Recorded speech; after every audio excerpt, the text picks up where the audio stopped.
Can't be live. It's too dark, man. What is wrong with this? Live, Bosch. How are we?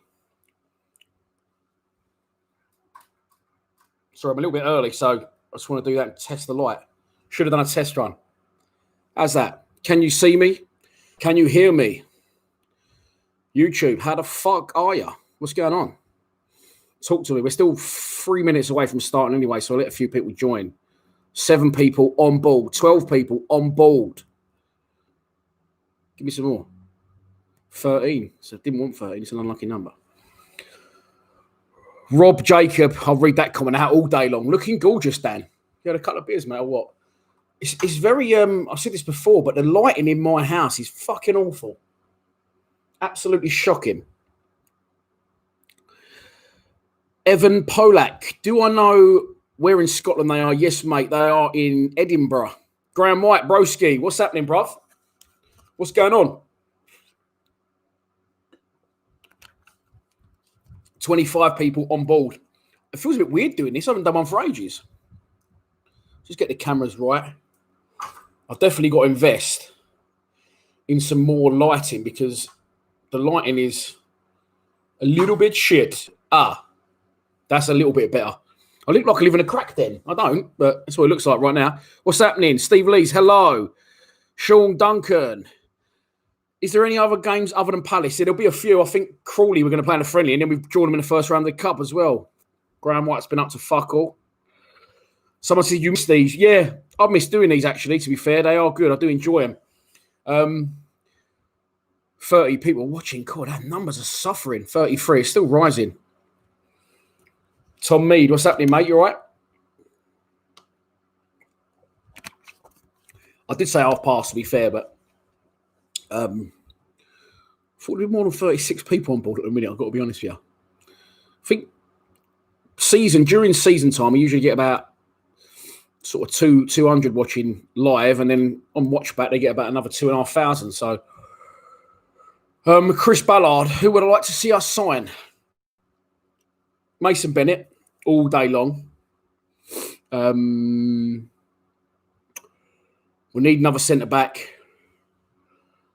I like Murray Wallace, but I'd like a bit more of an attacking left-back, and I still think we need another forward.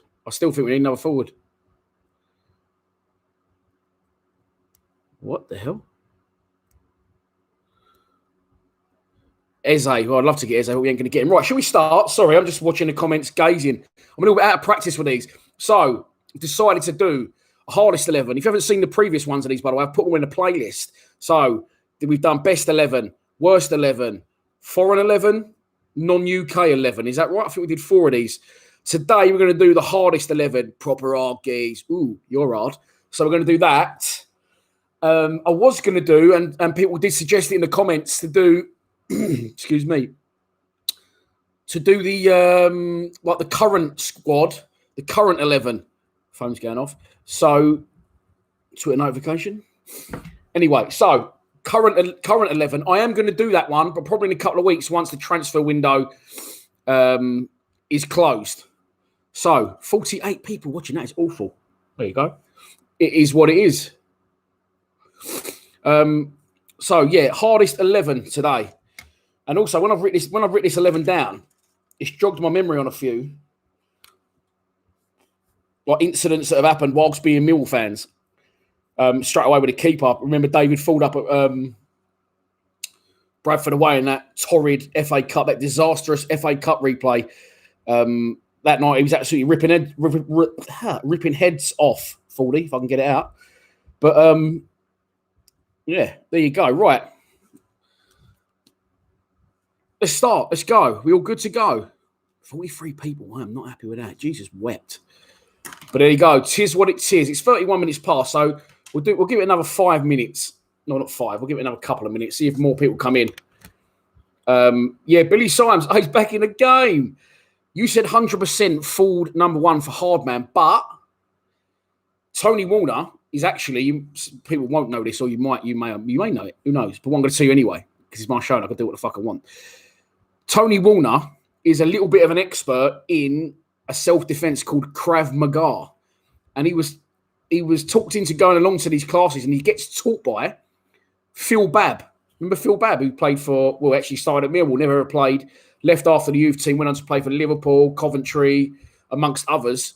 So believe me, if a fight happened between Tony Warner and David Ford, it'd be good to see. But Tony Warner would absolutely eat David Ford for breakfast, make no mistake. And he'd probably save a little bit for a late night snack as well, of Fordy, maybe the ear roll or something, just for later on that night. So, yeah. But again, I don't vote, you vote. So you go off what you know, even I'll give you a little bit of an extra bit of information there. Krav Maga. You had that down to Gandhi last night. Fucking Simonsy's back on form. Where you been, boy? I've been worrying about you. Right, the numbers are actually dropping. They're not increasing unless my numbers ain't right. But nonetheless, let's go for it. Steve Lees, you're on board here, Stephen, yeah? Could you do me the honour, Stephen, of counting the votes, if you wouldn't mind? Is that all right? I would love that. Terry Erlock, says Danny Mooney. Bosh. Right, so we know how we play it. I give you 3 players in each position. You will then vote for that, cheers, Steve, for that player, your favourite, well, the hardest one of the 3 that you think. Now, I've done a bit of research, obviously, today, and sometimes we decide the formation between us, don't we? We say, oh, we might take out a forward and put a midfielder in, or do you want to go 4-4-2 or 4-3-3? Today, I've decided the formation for us because there's not many hard wingers that I can think of.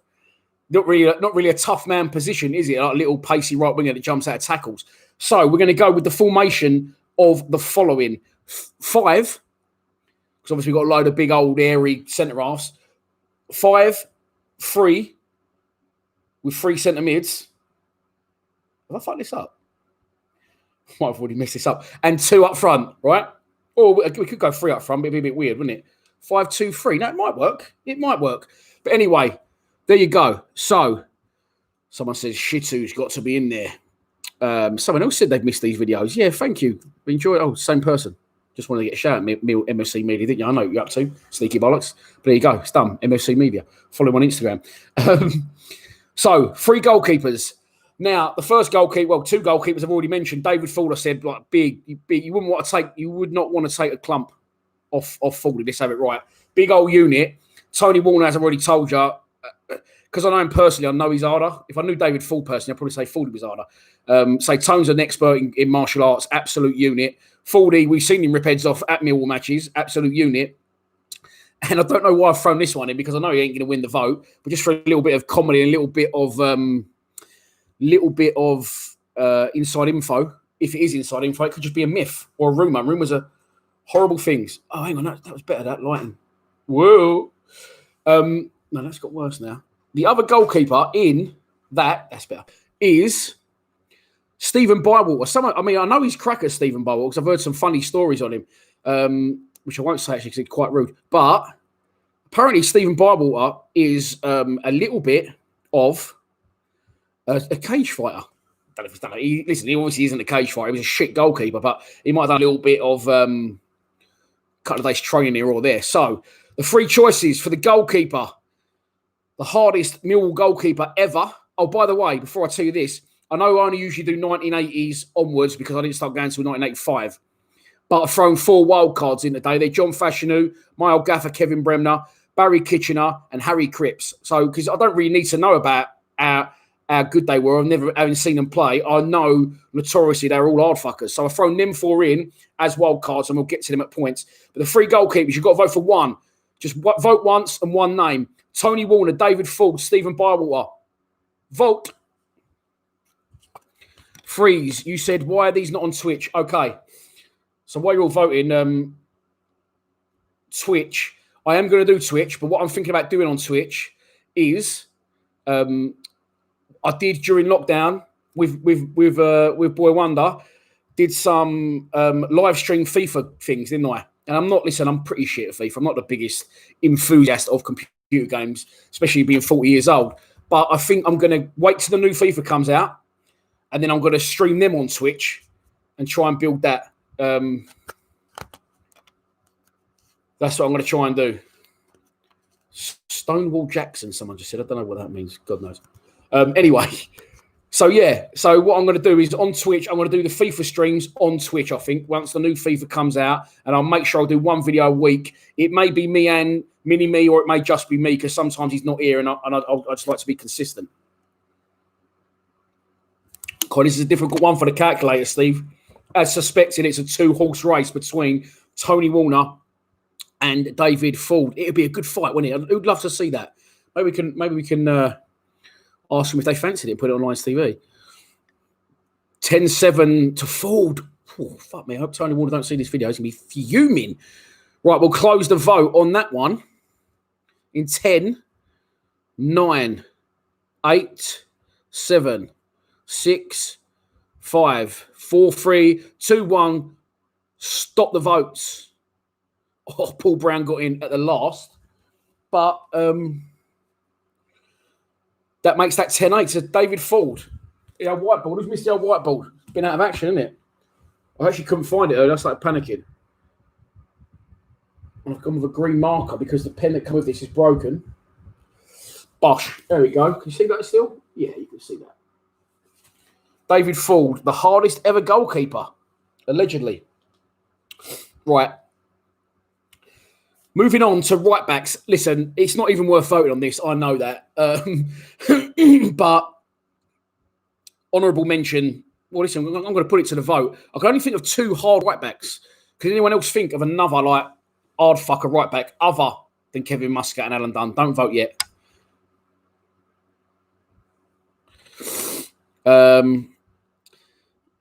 Yeah, don't vote yet. But can anyone think of hard Millwall right backs other than Muscat or Dunn?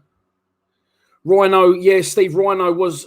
And he was early on. He was a right back, wasn't he? And then he went to centre back, and he's in the centre backs. And the centre backs is very difficult, by the way. And there's 3 centre backs. Hang on, there's 3 centre backs. Right, we're going 5, 2. I haven't got enough players here. That's worrying. I'll say we'll do it that way round. We'll do it that way around and keep them 2 in separately. Right. So.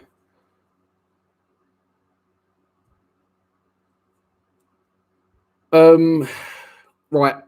No, I can't think. Someone said Ryan Fredericks is quite tough in the tackle, but I mean hard men. I mean proper hard nut. Listen, this give Alan Dunn an honourable mention. Also played further up the pitch, centre back, as someone just said. Robbie Ryan was a left back, but I'm not really thinking like tough tackling, I suppose. I'm not saying fighter because we don't really see the players fight other than Kevin Muscat. But Alan Dunn, Millwall legend, 13 years at the club, was it something like that? 10 years? And Kevin Muscat. I'm sure there's only going to be one winner for this, so let's get it done quick. Kevin Muscat, Alan Dunn, 1 vote, 1 name. Go.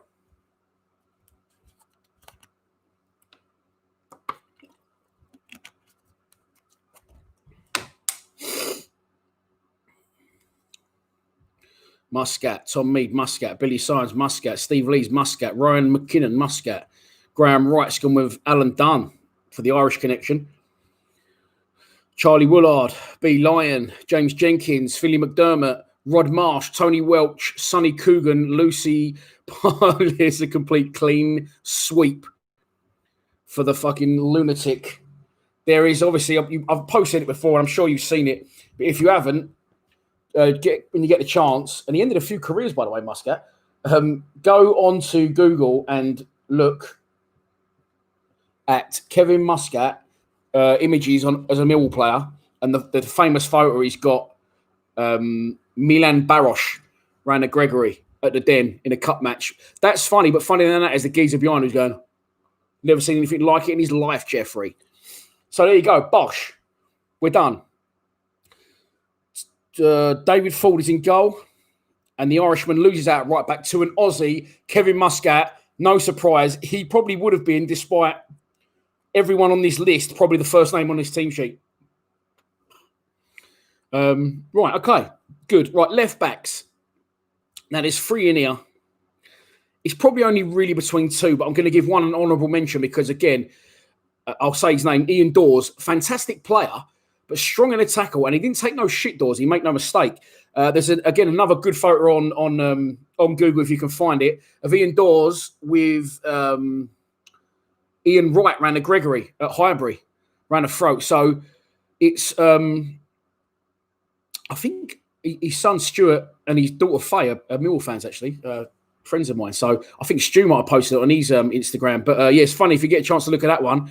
Dorsey's like that with right around the throat and right don't look happy. So Ian Dorsey's one of the names. The other two names, obviously, the first one is a wild card. Harry Cripps, a left back.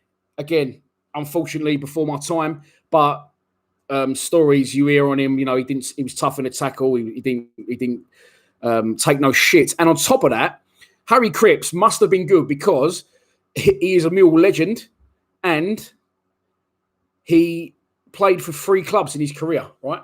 West Ham, Millwall and Charlton. He started his career at West Ham. He then played 400 games for Millwall and then finished his career at Charlton, 20 games. So, for Harry Cripps to get the legendary status he gets at Millwall, despite coming from West Ham and then going to Charlton, just shows what sort of the measure of the man is. So, don't vote yet. And thirdly, a player I saw play a lot, another player that's ended careers and broken jaws, ask Nicky Summerby all about it, is Ben Thatcher. Great player, but one hard fucker in a tackle. Played for Millwall, obviously, when he was younger. Went on to play for Man City, Spurs, Wimbledon. And he's a brilliant player, Thatcher, but unfortunately, sometimes he's on the field and off the field antics. Sort of, people put him down as a dirty bastard, a hard man, but that shouldn't shadow what a fucking player he was. He was unbelievable, Jeffrey. So, 3 names, vote once, and just if you can, just put a name. And if you want to comment on it after, do that. And it just makes it easier for my mate Steve Lees to count the votes. Thatcher, Cripps, Dawes, vote.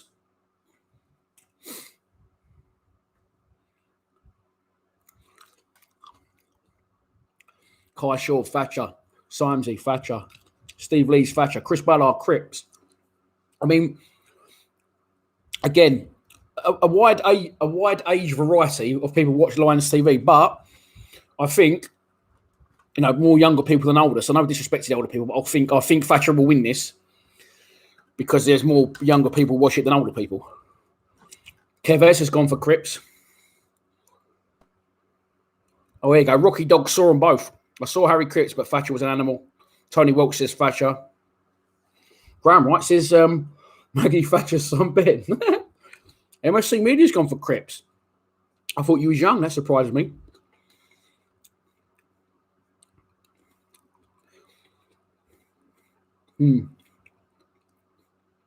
What did you say, Steve? I missed your vote. Was your vote Cripps or Thatcher? Steve, oh, you sorry. So your vote was Thatcher, yeah. Right. I'm going to close the vote in 5, 4, 3, 2, 1. Stop voting. Stop voting, please, mate. I love that. Who's seen that? I'm so late to the party on what's it called? People Just Do Nothing. It's absolutely brilliant. Hello, Charlie. I absolutely love that. So good. Steve Lees, Thatcher gets 11 votes to 6 on Cripps. So there's 55 people currently watching.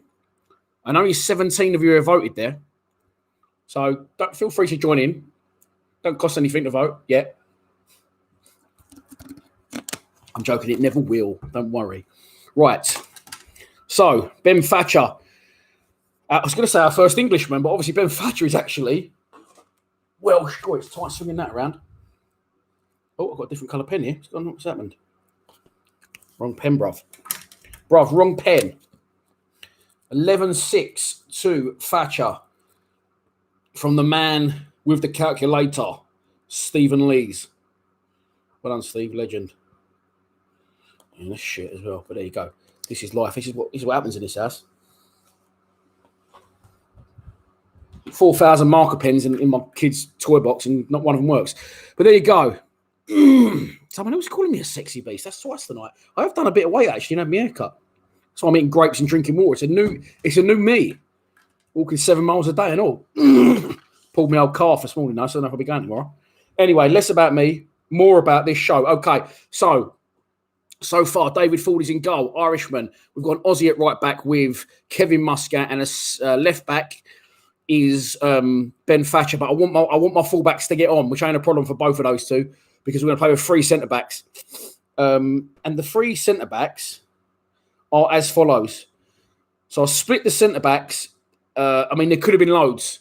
And by the way, I haven't put Mick McCarthy in because Mick McCarthy is going to be in contention for the manager slot later on. So I left McCarthy out of the play-in, and I've split the centre backs. There's 6, so I've split them into sections of 2. Okay. So the first 2 centre backs, again, it's probably not even worth voting. Well, I hope who I think is going to win it's going to win it. First 2 centre, these are tough, by the way. These are very tough to decide between. You've got to decide between Danny Shitu. You might think that's easy. But when I tell you the other player is the biggest Millwall legend of all time, he's actually got a stand named after him. As a wild card, Barry Kitchener. Again, didn't see Kitchener play, but listen, he's got a stand named after him at the Den. What more do you need to know about the man than that? Absolute unit of a gentle giant. But when he got on the pitch, he was an absolute animal, apparently, and you didn't fuck with Big Kitchener. So 2 names for the first slot of 3 centre-backs. Danny Shitu, Barry Kitchener. 1 name, 1 vote. Go. Go, man. Barry Ketchup. Someone's gone for.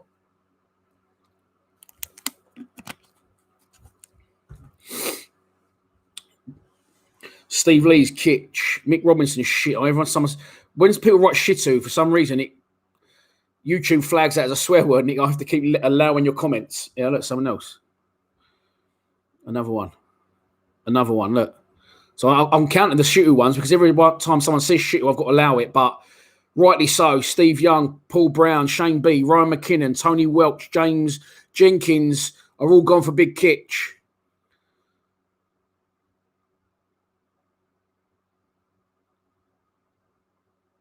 Tony Swamba, what a great name, says kitchen.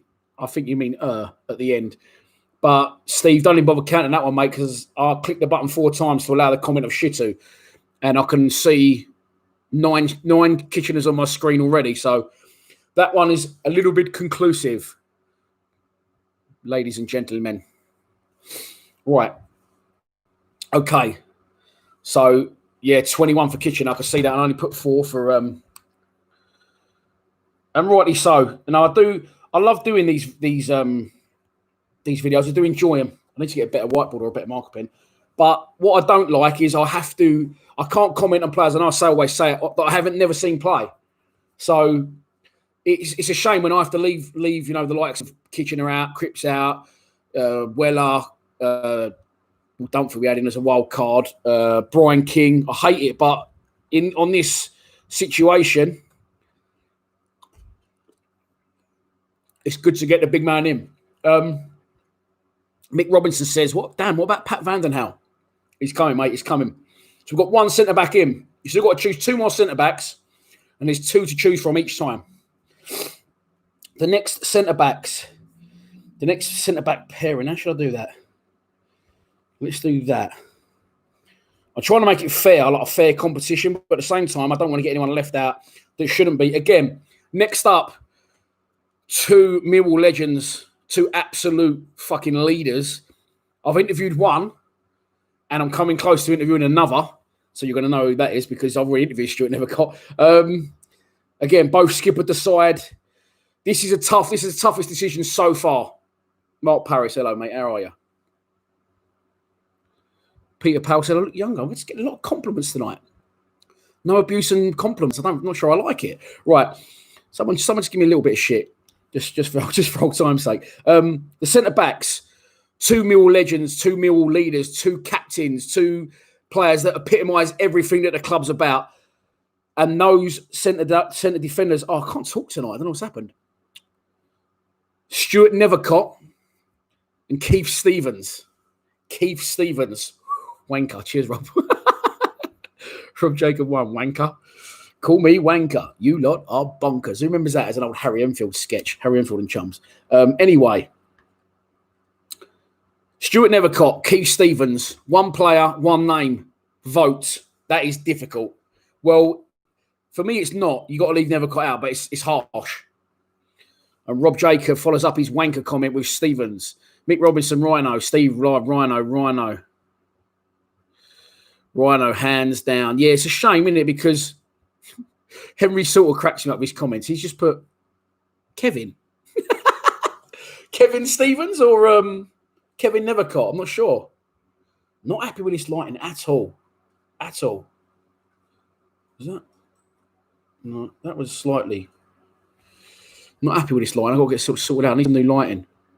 Rhino. Tony Welch, Rhino. Steve Tough. It's a good one to tune in for you then, Steve, isn't it? Hardest 11, watched by Steve Tough. You are a bastard. Ken Clark's gone for Nevercott. You're in the minority there, Kenny boy. I've got to tell you. Steve. Stuart. Daniel Young's gone with Nevercott as well. But again, I don't even bother. You can count if you want, Steve. I know you take your role as my adjudicator very seriously, which I love. But it's got to be, isn't it? It's got to be Rhino. Right. Okay. And I will write Rhinoceros as well. If you haven't seen the Lions Lounge, any of the Lions Lounges, by the way, the one with Stephen Reed, I think it's number 4. He tells a fucking brilliant story about a young apprentice that was in the change rooms one day or in the corridors at the training ground, and Rhino walked past and he went to the boys, watch this, and he went, all right, Rhinoceros. And Rhino just absolutely buried him. I'm not your fucking Rhinoceros. You ever talk to me like that again? And he absolutely buried him. Yes, I am trying to get Keith Stevens on the show. And I've got a direct route to him, so it should be, unless he doesn't want to do it, I'm definitely going to make contact with him. So that's half the battle, is actually getting to make contact with these people. So, yeah, Peter Powell goes with Rhino. Billy Symes, Rhino. Daniel Young went with Nevercott. Mark Parrish, Rhino. So, Rhino, 23 votes. I think it was to about 2. That's it. So the numbers still ain't. There's 62 people watching. We've only had about 27 votes there. So about half the people, not even half the people, are voting. So again, if you are tuned in, feel free to vote. It's what we're here for. So yeah, Keith Stevens, right. Now again, listen, you might think of other centre halves. Can anyone think of any other centre halves? I mean, we got another centre half to pick. But honourable mentions. We'll do honourable mentions after. Right, so the last centre-back space to play alongside Rhino and Kitchener. Jesus wept. Gavin Maguire says Prophet. He was a centre midfielder, mate, and he will be coming up in the next section. Yeah, that's right. Okay. Last 2 centre-backs. One, he's not really a forgotten Millwall player because he was part of the promotion-winning team of 2000, 2001, the class of 2000. He's one of the few I haven't interviewed, and the reason for that is, and he has watched them, and he is enjoying them, but he can't obviously come on because he's currently manager of Burnley in the Premier League, and he's more known for being a manager than he is a player, but he's been watching the Lions Lounges, and he's been enjoying them, and it's a shame I can't get him on, but, you know, I think he'll go on to bigger and better things after Burnley, so maybe at some point in the future, we might get him on. And that's Sean Dyche, Stuart. And the other one in this last shout for a centre-back is the absolute lunatic. If you know, you know, and if you don't know, you don't know. Oh, just before I say that, Shane B, you're saying Razor. Razor Ruddock is in this, but don't forget, Razor Ruddock was a centre midfielder for Millwall. He wasn't a centre-back, so he's in with the midfielders. But anyway, Pat Van Den Hauwe, not only was a Millwall player, but he used to find himself on the front page of The Sun as well because he was married to a woman called Mandy Smith. And she was an ex-wife of one of the Rolling Stones, I think. Have I got that right? One of the old lot might be able to correct me. I'm sure it was the Rolling Stones. But anyway, because of this, and she was quite high profile, she was going out to Pat Van Den Hauwe, married to him, and they used to have constant murders, going to nightclubs and blah, blah. And he was always on the front page of The Sun. Like, he's bashed her up, she's bashed him up. They fucking try to run each other over. Sounds a little bit like my old marriage. But, yeah, so Pat Van Den Hauwe. And one thing that sticks out, Pat Van Den Hauwe, Millwall-wise, I mean, he's got a lot of mentions in the 90s lockdown podcast. But with Van Den Hauwe, what's really jogged my memory with him is the own goal he scored against Derby in the playoffs where he stuck one past Casey Keller. Who remembers that? That was absolute chaos. So, don't vote yet, mate. One name, one vote. Who's going to be the last centre-back? The hardest. We're not looking for the best player. We're looking for the one you think, fuck that, I don't fancy a 50-50 with that character. Sean Dyche, Pat Van Den Hauwe. Vote. I love the way Kai Shaw's put PVDH for Pat Van Den Hal. I like that, mate. Mick Robinson says Pat Van Den Hal, he was one hard defender. I thought he was a centre back, but I thought was he quite left footed? Because in my head I thought he could also play left back. I don't know. It must have been quite one footed, quite left foot orientated. I've nearly ate a whole box of grapes. It's one of me 5 a day. If you eat a whole box of grapes, does that count as like your whole box? Does that count as 5 of your 5 a day, or is it still only one? Surely it's more than one. Because if you eat one banana, you eat 5 bananas. That's 5 a day, isn't it? I think some people are running a bit behind, but that's fine. I've just seen some people voting for the Danny Shittu Kitchener shout. Yeah, look, some people are a little bit behind because someone else has just done it as well. But unfortunately, if you're not up to time, if you're watching this a bit later now, you're not up to time. Unfortunately, your votes aren't going to count because the adjudicator that is Steve Lee's the legend, has already done it. I've talked through the whole of that, so I've not seen one vote. But just for the few I can see, it looks like that Sean Dyche might have just done Pat Van Den Hal, which personally I don't agree with. It's close. Personally, I don't agree with that, but it's your team, so you tell me. Rob Jacobs, one a day is a handful. I'm going to tip my phone while this is happening. Anything happening on the world of Millwall? No. My own tweet from earlier just popped up. I don't know how that works out because I don't follow myself. Right. Stefan, how we doing? Oh, 16-5. 16 votes for Sean Dyche and 5 for Pat Van Den Hal. The Prophet says, shocking decision. Democracy is flawed. Disgraceful judgment from the chat box. Mate, I agree with you. I don't agree with it. But again, this is your show. It's voted for by you. And the player that completes the back 5, epoxy pen, is, I tell you what, though, you wouldn't want to fuck with this back 5. Believe you me. Hello, Helen. Right. David Ford in goal. Kevin Muscat, right wing back, get forward because we only got 3 in midfield. Thatcher on the left, get forward, boy, because we I know you like to throw elbows and 2-footed tackles, but I need you boys to get forward, support the midfield. And then at the back, that just excites me seeing Kitchener and Rhino next to each other. And Sean Dyche thrown in as well. Bosh, there we go. So, yeah, no Pat Van Den Hal. I agree, boys, but we lost. I didn't get to vote either. Even if I had voted, it wouldn't have mattered because Sean Dyche comprehensively won that vote. Tom says, what do I think of the new kit? I really like it, mate. I really like the new kit. I preferred it to last year's one. I think it's lovely. And then the majority of comments I saw on it saying it's shit. And then everyone's wanking themselves off over the... Oh, sorry. Everyone's getting too keen over the training kit.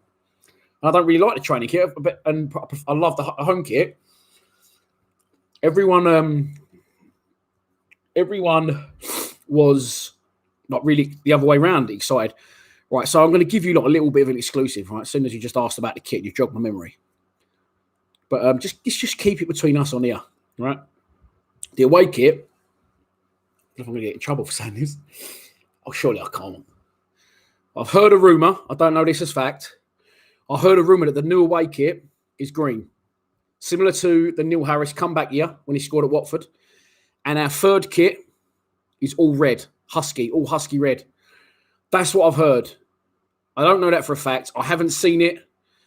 But the rumour on the Millwall rumour mill is that the away kit is green and the third kit is all red. But don't go saying, Dan on Lions TV said this. You've been good enough to tune in. Keep that exclusive for yourself. Keep that information. You know, there's only 64 of you online. 63 just dropped, as I said it. So keep that for yourself. Don't go, Dan from Lions TV said didn't get me in the shit. Keep that to yourself. Well done, you've tuned in. You're a loyal follower, so you get a little bit of inside info. Don't share that with someone who was too fucking lazy to tune in. I bet it'd be great now. I got the ump. Right, let's move on to the midfielders. Right, again,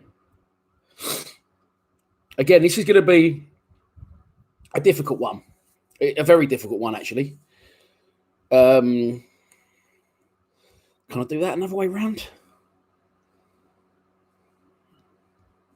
Yeah, let's do it that way around. Okay.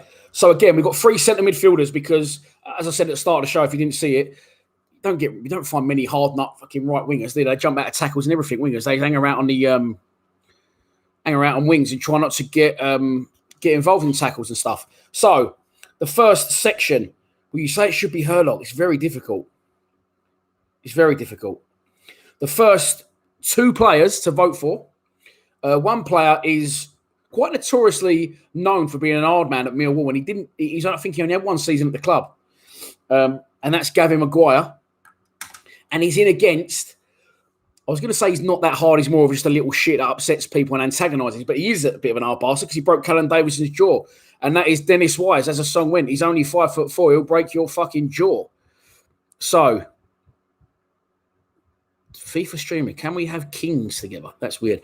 Anyway. 2 names, Gavin Maguire, Dennis Wise. 1 name, 1 vote. Vote.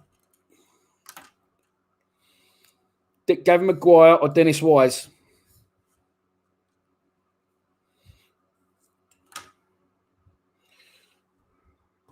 Wisey, tough one.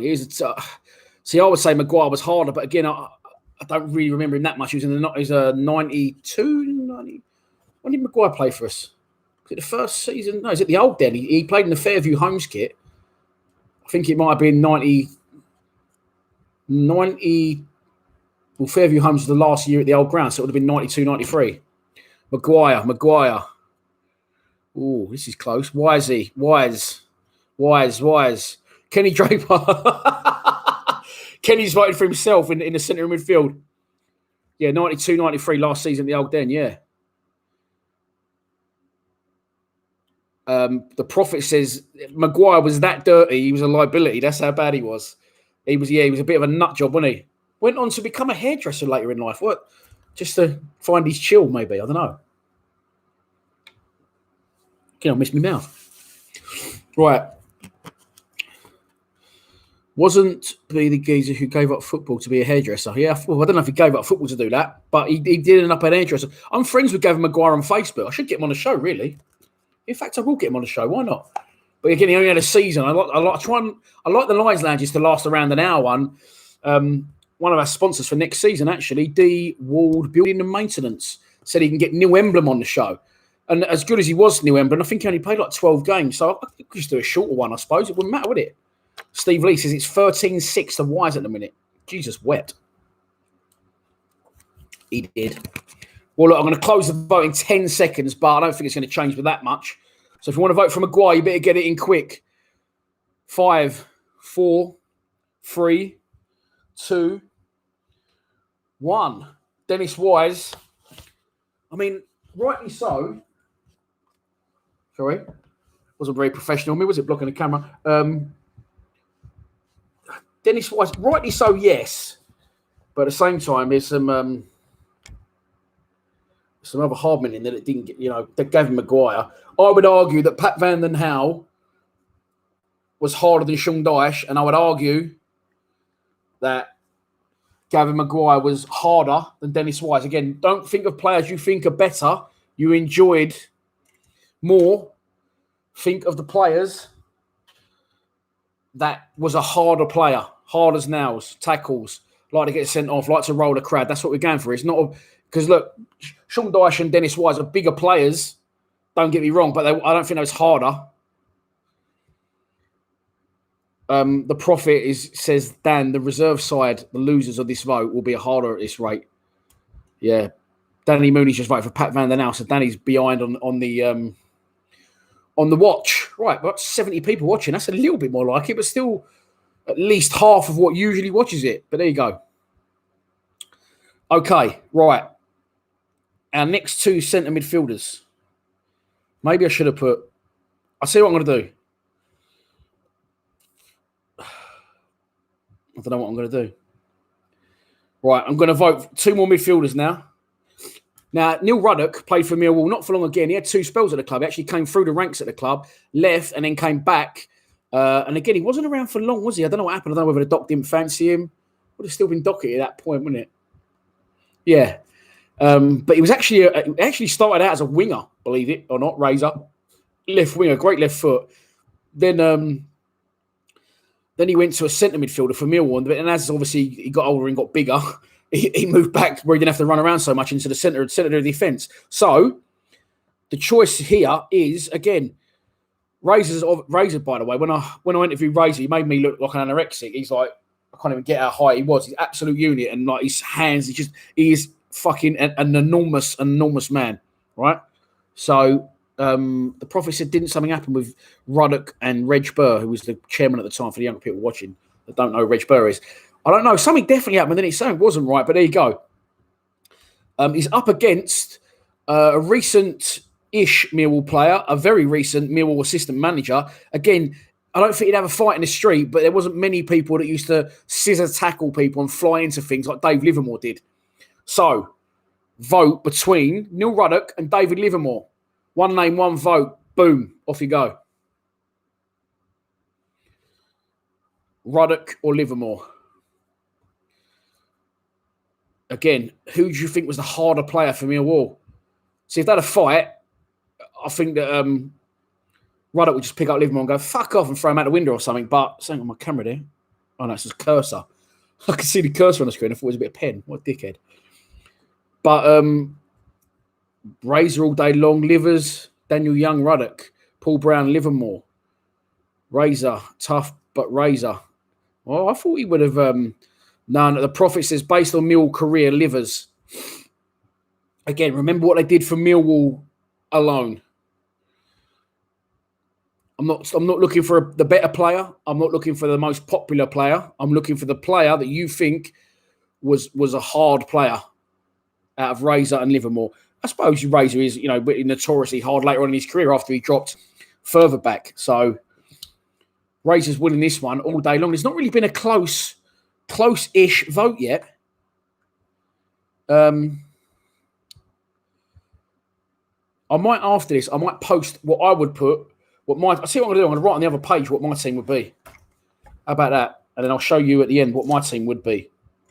So I can play along, but I can't vote. That makes things a little bit more interesting, doesn't it? Right. So I'll go them. Yeah.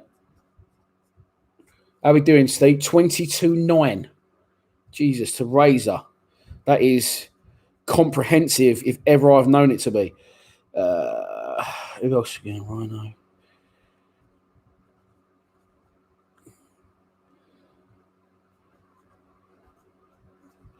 And Muscat. Right. So I'm just writing down my team. Because I don't, to be honest with you, the votes that come in, I don't really agree. But there you go. This is football. That's for me. That's quite a difficult one, but obviously it wasn't for you. So Razor Ruddock makes the vote. Hang on, have I done that wrong?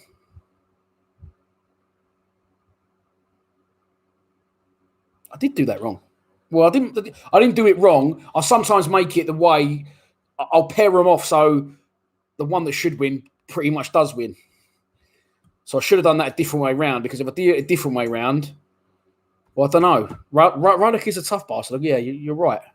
Right, okay. The last two are two of my all-time favourite Millwall players. Now, please, when you vote on this, don't let... Well, I think you'll win it anyway, but don't let who you like more, who you think was a better player more, sway the vote. Who was a harder player? Well, I know he's not going to get in it, but the last two are two absolute Millwall legends. One of them is my favourite, my best Millwall player of all time. And the two legends are Alex Ray. Oh, God, I love that man. I love that man. Do you know, I think the big thing for me when I was a teenager, when I was obviously in the 80s, 90s, a little bit young, sort of half remembered it. And then in the 90s, I was a grown man and I enjoyed it, but I used to see the players out and about in Bromley and the Rat and Parrot. So, but that phase when you're like a teenager and you just think, well, all that matters. So when you think all that matters is football, and I'm sat here doing this show, but like when you really think that and you start being allowed to go places as a teenager on your own with your mates. And we used to go Watford, me and the boys from school. One of them is no longer with us, Paul Gunner, God rest his soul. We used to go to Watford every year on a train, and we was allowed to do that. And it's like the only away game we was allowed to go to And Alex Ray seemed to score the winner every year. I don't know why, but he did. People were putting Ray, and you wouldn't be putting Ray. Some people put him Wise. You put him Ray, and I haven't told you the other person is because it's probably the only one of the people that would beat him. And that, I'm just going to say his name because I don't have to say anything else. Terry Hurlock. Terry Hurlock or Alex Ray. Who was the harder player? Vote.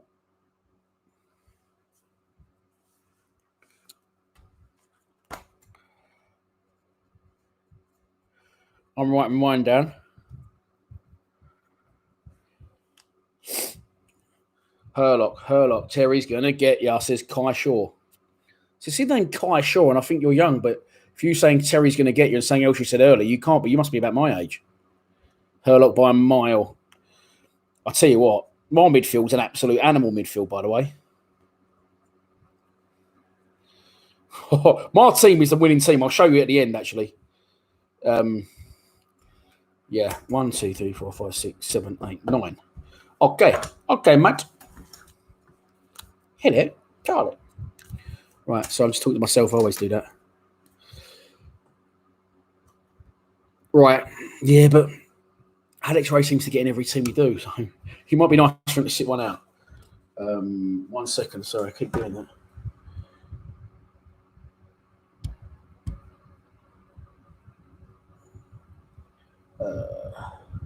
To be fair, the 3 you've picked looks like I've spelt. It feels like I've spelt his name wrong, Nathan. The 3 you've picked are a good 3, a great 3 you've picked. How was your holiday, Ken? By the way, well, you had a great time driving boats and everything. I even see you smiling in a couple of photos. Must have been a good holiday. Right, I'm going to close the vote for this one. In 3, 2, 1. Of course, Steve Lee's unhappy. He could refuse to count for us anymore. He said Ray should be in instead of Wise or Ruddock. I would argue that of all the ones you picked, other than Hurlock, Gavin Maguire should be in instead of. But it hasn't worked out like that. The counts don't lie. This is a democracy. And you voted in your droves, 30 people, and that is what you've decided. So you're saying Richard says spot on, but I didn't vote. You lot voted.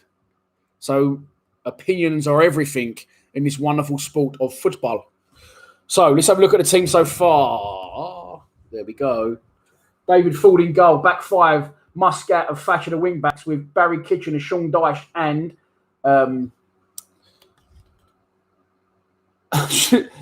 Sean Dyche and Keith Stevens, the 3 centre-backs, and then 3 midfielders, Razor Ruddock, Terry Hurlock, and Dennis Wise. It is a good 3 in the midfield. You can't say it isn't a good 3 in the midfield. My team, that one's different. That one's different. I think my team is different by... My team's only 2 different to that, to be fair. So... We're not far off, but that is still a good 3. Dennis Wise, Ruddock and Hurlock. I think Dennis Wise would wind people off and then go and hide behind Ruddock and Hurlock, wouldn't he? That would be that's good. I am happy with that. Frank Cox says AOB. Fucking hell, Frank. Messy, mate. All day I've planned this. I put thumbnails out. I put social media posts to plug it in. You come in with an AOB. Wow. Yeah, should we just let Steve's tough. And what Steve says goes today because his name's so in keeping with the video. He said, cheat a bit and have 5 subs. Why don't you just have like a 13-man team and have 6 across the midfield?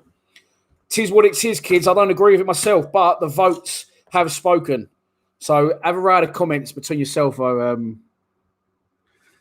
Typical lemon just puts, fucking hell, Frank. I think Frank is a typical lemon. Right. So strikers.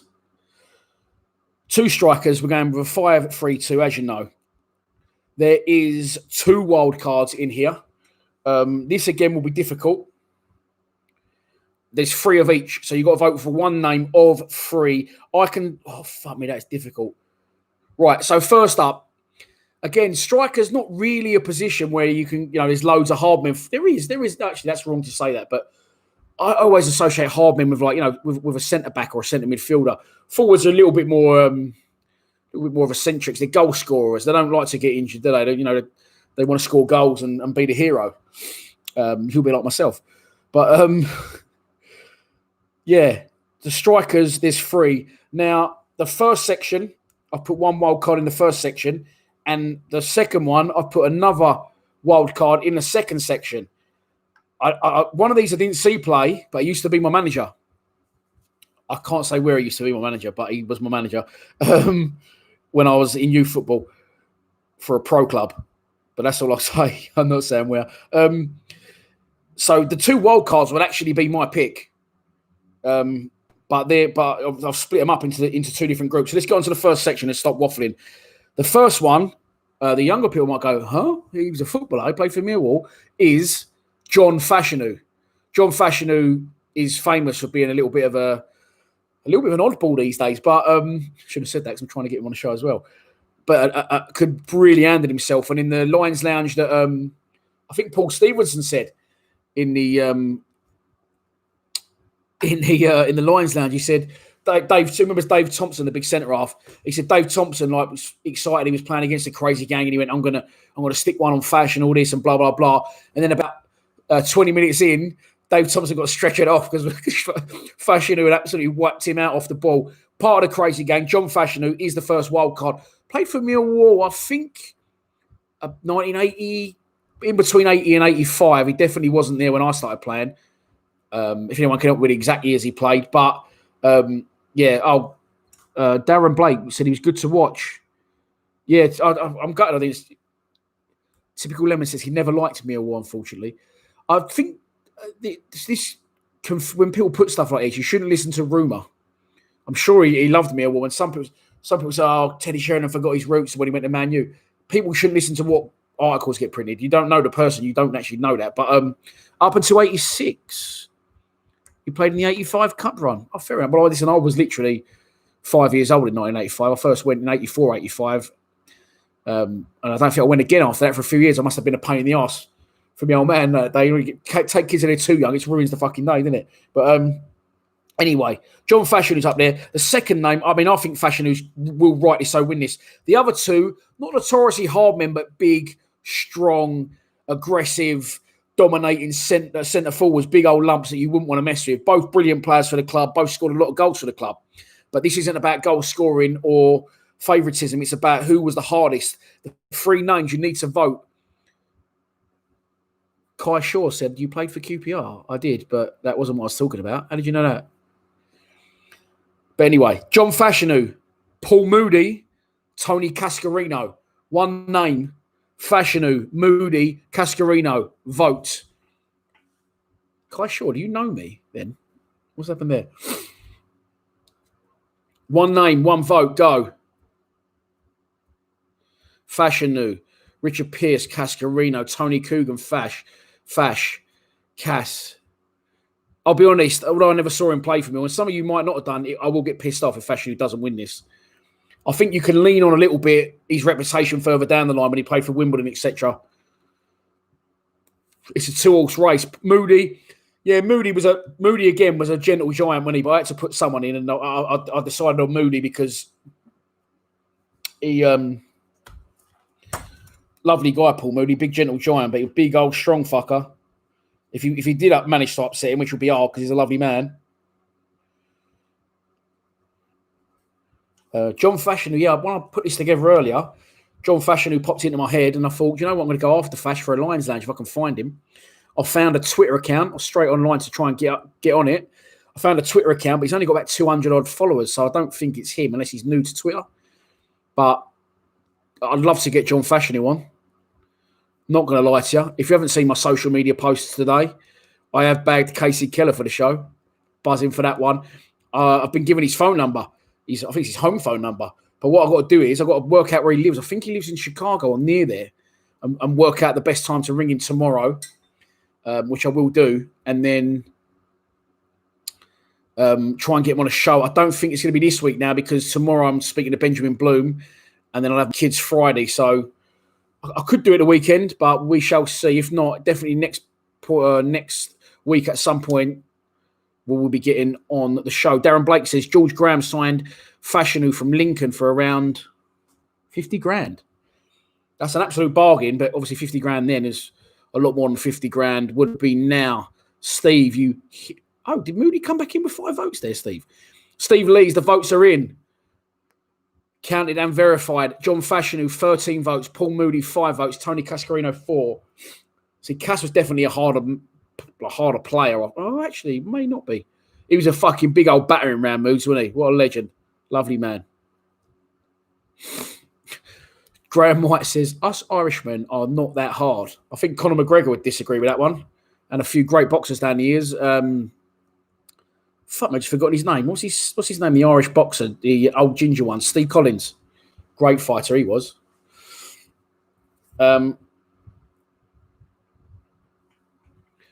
Lewis Hardy says, are you ever going to do a championship table prediction for a video? So tomorrow on the show, we got Benjamin Bloom coming on. If you don't know who Benjamin Bloom is, he's the guy that looks a little bit like Jesus, a little bit out there. He's a performer, he's a singer, he's a musician. But fuck me, does this guy know his football? And he's an Ipswich fan. But he goes to loads of games. He now does a championship channel. I don't do collaborations, but he does a championship channel and for the whole of the championship. And he's really building a really good following. He's actually closing in on me subscriber-wise, and he was quite a lot way behind me, so fair play to him. Well, that pisses me off a little bit to say that, but no, I don't really. So if you are watching Benjamin, looking forward to, getting you on tomorrow. A lot of Mill fans watching him. He's done a lot of Millwall videos. He comes to a few games. He's sort of got a soft spot for Mill. So tomorrow he's coming on the show. So I think it's good to get an outsider's perspective on opinions on how he thinks we'll do this year, where he thinks we could strengthen, etc., etc. So tomorrow, me and Ben are doing a video together. And I'll try and get that out tomorrow night because we're doing it about 2 o'clock tomorrow afternoon. So anyway, back to this video. John Fashanu is the first striker in this thing. Okay, the last 3 strikers. I've thrown Neil Harris in because Neil Harris wasn't a hard striker, but he was a little bit of an horrible little bastard, like getting, leaning to people, grab hold of them, and he was a little bit nasty. I did get the feeling when he was a player, he was a little bit of a nasty player. So I put Neil Harris in, but I'd like to mention Neil Harris sometimes because he's a Millwall legend. The other two, this is difficult. Kevin Bremner, as I mentioned, my old gaffer, so I know him well. I know stories. When he was my manager, my old man was so buzzing, and I didn't actually know it was. And my old man was just tell me story after story of Kevin Bremner, what a legend. He dived in for a diving header once and literally got his entire face kicked off, and he jumped up. Just celebrated, didn't realise, covered in blood. And I spoke to Brems on the From the Docks to the Den documentary. There is a sequel that I'm planning at the minute. But obviously due to the shortened pre-season, it'll probably be next year now. So Kevin Bremner is one name. Neil Harris is there because I just had to fill it, really, to be honest with you. Now, this last striker, again, good player for Mill, not notably, if you had to name a Mill striker that you remember, it wouldn't probably be this guy, but he was a nutcase. And I'm sure while he was playing for Millwall, he was in a restaurant with his missus, and it was an altercation, and someone said something to him, and he broke the geezer's jaw for punch, allegedly. I'm sure that was the thing at the time, and he nearly got sacked by Mill over it. And that man's name is Darius Henderson. Darius Henderson, yeah, it was Darius Henderson. So, Neil Harris, Kevin Bremner, Darius Henderson.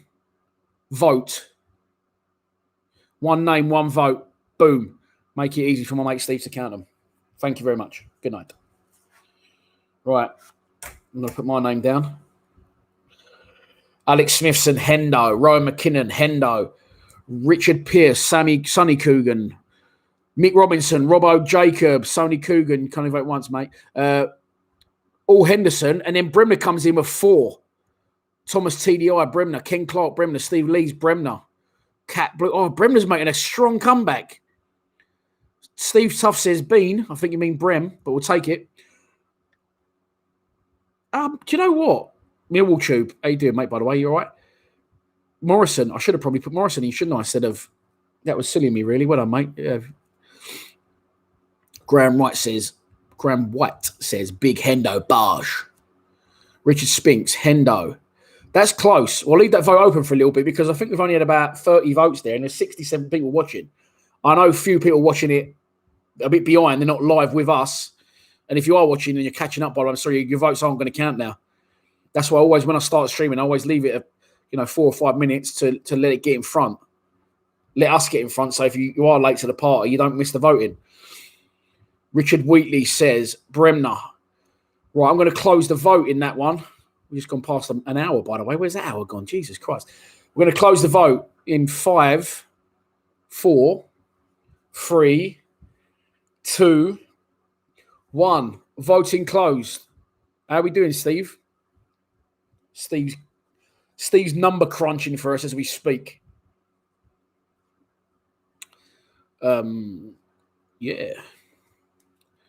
Steve's gone to the toilet by the look of it. Steve's gone for a piss or grab another beer, hopefully. Bremen adjust. 7, and then Steve Lee comes in. 17-9 to Henderson.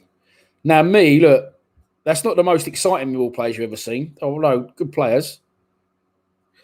Not the most popular Millwall players you've ever seen. Not the most memorable players you've ever seen. But with John Fashanu and Darius Henderson up front, if I can say it, you wouldn't want to fuck with them.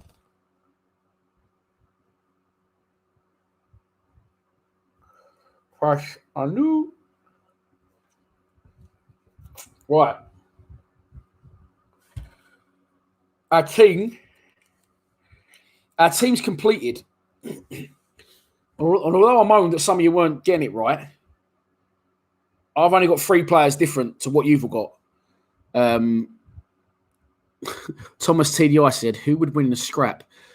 Harris or Morrow after 6 points? I don't know. I'd say Morrison's a bigger, stronger, better specimen of a man, but just imagine Harris going, what's that? And then hitting him with a bottle or something while he's not looking. That's what goes on in my head on a regular basis. Well done, Steve. Yeah, Chris Ballard said, just think of the opposition walking out and seeing this on the pitch. Right, let's have a look at the overall side. And yeah, let's have a look at that. Let's have a look, bruv. Right, so there's your team that you've picked. There is your hardest ever Millwall 11. If fucking things start reflecting. David Ford in goal. Ben Thatcher left back.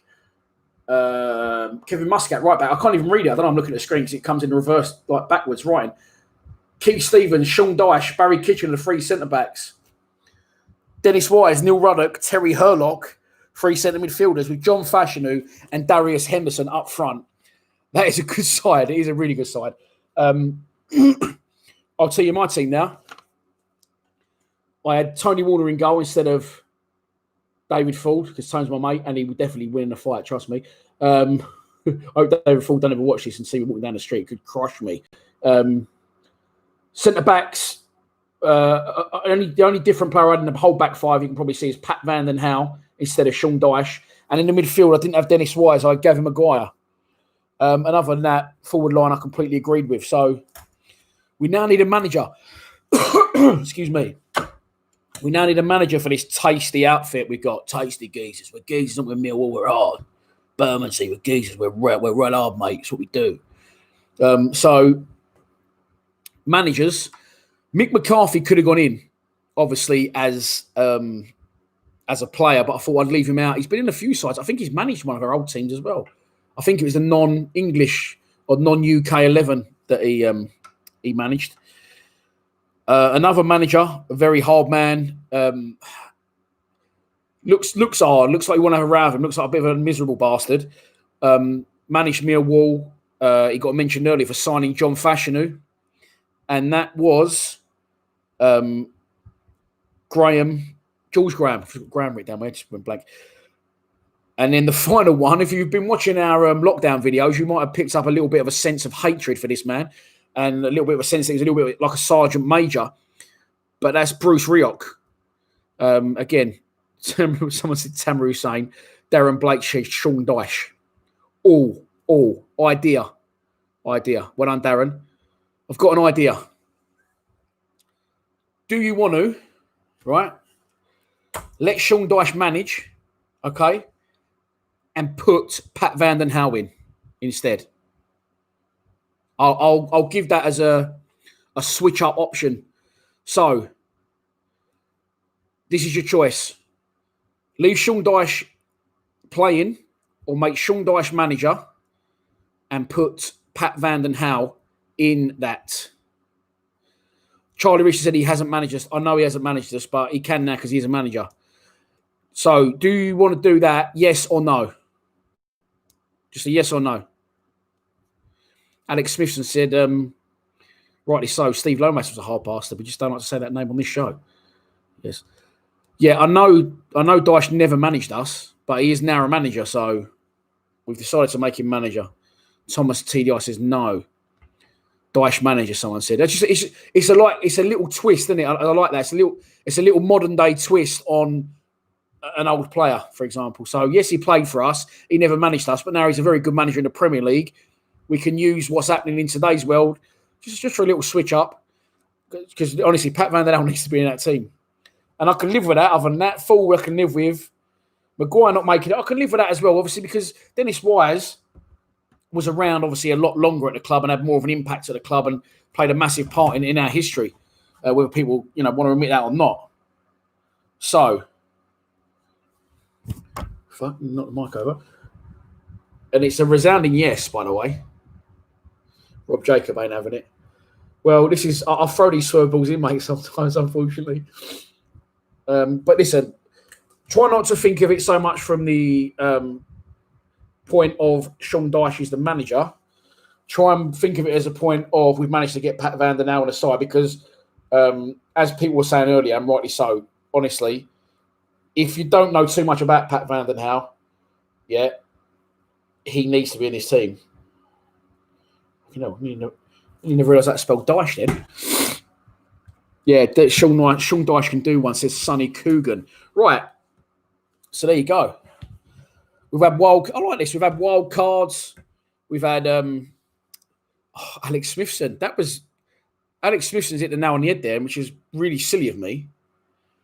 Because we could have had Wise as manager. We could have had Wise as manager. All right. Fuck that hurt. We could have had Wise as manager, couldn't we? Because he actually did manage us. But again, it's... No, let's leave it as it is. Let's leave Dyche as manager, just for the argument's sake. Pat Van den Hauwe. Yeah, okay, so there you go. There's the changes. There's your team. Voted for by you, the public. Some people are not happy with it. I'm happy with that now, really, to be honest with you. I can live with that. Pat Van den Hauwe goes in the centre half next to Rhino and Barry Kitchener. David Ford in goal. You've got a Welshman, Ben Thatcher, at left back. You've got an Aussie at right back and Kevin Muscat. The central midfield three is Naughty, Chicken Balty, Brav. Dennis Wise, Neil Ruddock and Terry Hurlock. With John Fashioner and Darius Henderson up front, managed by a non-Millwall manager, Sean Dyche. So there you go. That's your lot for this. What is this? A Select 11, these are called. And there is a playlist on YouTube, by the way, for all these. So if you want to go onto a playlist, you can check that out. You can also check out, that didn't come out right. You can also check out, why can't I talk tonight? 24 Lions Lounges. Charlie Rich, Ruddock centre midfield. That's where he played for us, Char. He was a centre midfielder for Millwall. Yeah, there you go. That's what we've decided. But, yeah, there's a playlist of these Select 11s on YouTube. If you want to go back and watch any of the others, maybe they're not as exciting because you can't vote, but it'd still be good to see what people picked. Yeah, Ruddock started out as a left winger and he played for us at centre midfield. He was never a defender at Millwall. Never, ever. There's also a playlist, a video that's, I didn't even realise, is over a year old now. The anniversary was about a week and a half ago. For the Docks to the Den. There's a playlist for the Docks to the Den. Of course, there's lockdown playlists. And Casey Keller is involved. Steve Lee says, don't forget to mention Patreon. Couple of quid. Thank you, Steve. I will do. Yes, my Patreon page. I had a chat to patrons the other day because I don't feel like I'm really giving them enough, but they seem happy. We're giving it off. Took it back in the bedroom. But I have given away on there before a Richard Sadlier book, Millwall. Have I given Millwall shirts on there? I've definitely given match tickets away. £2.50 a month it is for the Patreon. If you sign up, you'll get the entire back catalogue of all the videos. So if you sign up for £2.50, you've got probably about 25, 30 videos on there. You get guaranteed a minimum of 4 videos a month. You get every single Lions Lounge. You're going to do this, start doing this now as well. If you're a patron, you're going to get the Lions Lounge 48 hours, every single Lions Lounge, 48 hours before everyone else gets them. For £2.50 a month, we've got about 38 patrons, which by the time I get done with the exchange rate and fees and PayPal fees, I don't end up with a lot, but it's just another way to build it. So there you go. Yeah, thanks, Steve, by the way, and thanks for counting. I'll be honest, Steve, I hope you win the quiz as well. I want you to win that. What about that? I've just said that. Probably should be non-biased. But I really hope you win the Mill shirt, mate. I'm probably going to do a quiz for that, and then I'm going to do regular quizzes on there and do giveaways because I've got a lot of Millwall shit to give away. Not shit, good stuff. But Charlie, yeah, that's exactly what I said earlier on. He went further back in the pitch, the fatter he got, Ruddock. But Rob Jacobs says, good job of Aiden the other day. Thank you. Keep trying sharing him. I am. Steve Morrison. I've had Mark Beard onto Steve Morrison, and I've had Byron Webster onto Steve Morrison. Morrow's gone, maybe I'll think about it. So, Rob Jacob, no, the quiz won't be fixed. We're going to do a quiz like the boys, the Under the Kosh boys do it. Do it on Kahoot on your phone. So we all play at the same time. The questions will be on the screen, and it'll be, I might just do a general quiz. I might do whatever, but it'll be fairly done, and you'll be able to see the results as they come in on the screen. So I won't fix it, I promise. Although I do want Steve to win it, if I'm honest. Sorry to any other patrons that watch him, but Steve's my mate. There you go. He's not my mate. So, you're not. Well, we are. I think we're mates, Steve. I've never met, but yeah. Mick Robinson says Mark Beard was brilliant. The lockdowns. I'm just going to say this on the lockdown videos. I can relax now because the things like.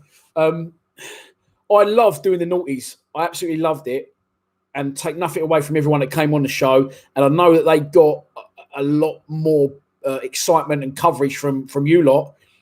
But the fucking 90s, man, I love doing the 90s. I love doing the 90s because I've enjoyed the 90s ones more than I've enjoyed the noughties ones, which is, they've got nowhere near as much views, but they should have. And if you should, I mean, Mark Beard was absolutely brilliant.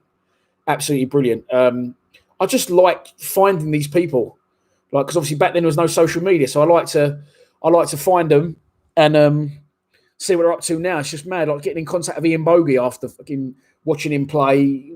What was it? Fucking 30 years ago. Must be 30 years ago. I'm 40, yeah. It's just crazy. Like, I love them. I love them. Rob Jacobs says, to be fair, and also what I try and do, is try and make him really fill him with nostalgia and clips. I'm pissed off though because the Aidan O'Brien one, I've just got a copyright strike earlier for showing his goals at Crewe, which means I'll make nothing out of the video. But to be fair, I mean, again, everyone thinks I earn loads out of the videos. I promise you I don't. The most money I've earned from a lockdown video, Paul I use copyright content. And sometimes I do that because I just want it to be exactly how I want it to be. But if it's a copyright strike, I don't get any money. So the most viewed one of the money I've earned the most out of is the Richard Sadley one. Honestly, I've earned about £11 out of the Richard Sadley one. I know that'll always tick and it goes in with other videos, but that's what you're talking about. Someone said get Colin Cooper on. I have tried him 3 times and he has given me a custodial sentence forever from Colin Cooper. Mark Kennedy. Mark Kennedy says hi. A few Guinnesses on him. Mark Beard asked Mark Kennedy. He didn't want to do it. Cat Blue says get Kinney on. Lions Lounge number 9. He's there. Already done it. So yeah, Ben Thatcher said no, unfortunately. So there you go. Yeah, there's anyone you can see Millwall-wise. I mean, I come close to getting Theo Paphitis. As I'll say it now, I don't really care. Because Neil Harris, the class of 2000 have all got a WhatsApp group. And they was all watching them during that lockdown. They was all watching. That's why I was getting one on every day because they was going, I'm going to tell him I'll go next. So Neil Harris has seen them. Neil Harris has said he'll come on, but he can't come on obviously right now. So there you go. So Neil Harris will be coming on the show, but when that happens, probably after he leaves Cardiff. But he's told he loved them. He loved them all, and he was proper getting on it. So yeah. I haven't had Ford on. I might try and get Ford on. Mill KP wants to come on. I've tried Teddy. I've got Tony Witter's phone number, and I've got nothing back. Kale Custard. Kale the Custard. He's I think he's forgot a little bit. Let's just say I think he's forgotten a little bit where he's come from, Kale. Let's just say that. Danny Shitu, I tried to get on. I did a when I was working for London Live. I commentated on a. It was mad that day. I left London Live after I left London Live, and then they asked me to go back about a year and a half later. I did a charity match at. They had like a big charity match at Barnet FC, and they've invited me down to co-commentate. And I sort of walked into the dressing room, and sitting in the dressing room was Robert Pires, William Gallas, and I just walked in. They was like, "You're right," and I went, "Yeah, you're right." And they started like, going, "Oh, what are you doing here?" And I'm sitting there having a chat with Pires, Gallas, and who was the other one? I can't think who the other player was, but it was Steve McManaman was there. It was just an absolute star-studded event, and I was just like, because I was commentating, I was just in the gang. It was fucking mad. But Danny Shooter was there that day playing, and I asked him, and he said it's not his sort of thing. Yeah. Kale should be honoured to do Lions TV.